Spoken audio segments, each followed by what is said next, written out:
Neck எடுக்கிறோம் அப்படின்னாக்கா neck depth வச்சுட்டு வேரியேஷன் மாறும். அதிகமான நெக்கு டெப்த் இருந்துச்சுன்னா இப்போ நான் சொல்லித்தர மெத்தட்ல மெஷர்மெண்ட் எடுப்பேன்.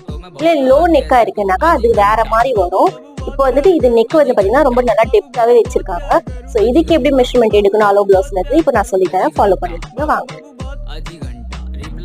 இந்த மாதிரி ஒரு டீப் நெக்கா இருக்கும்போது இந்த மாதிரி தான் மெஷர்மெண்ட் எடுக்கணும்.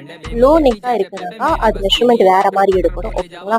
இந்த மாதிரி நல்லா மடிச்சு போட்டுணும் டேபிள் மேல, கட்டிங் டேபிள் மேல போட்டுட்டு இந்த அக்கிள் இந்த அக்கிள் இருந்து இந்த அக்கிள் வரைக்கும் இது இப்படிதான் இருக்கணும், இழுக்கலாம் கூடாது. இந்த அக்கிள் இருந்து இந்த அக்கிள் வரைக்கும் பாத்தீங்கன்னா 22 வருதுங்களா, அப்படியே நீங்க எங்க வச்சீங்களோ அப்படியே வச்சுட்டு அங்கிருந்து கொக்கி பட்டி வரைக்கும் பாத்தீங்கன்னாக்கா 32 வருது. இந்த 32 அப்படியே பிடிச்சிட்டு இந்த ஐப்பட்டியில வச்சு இந்த அக்கிள்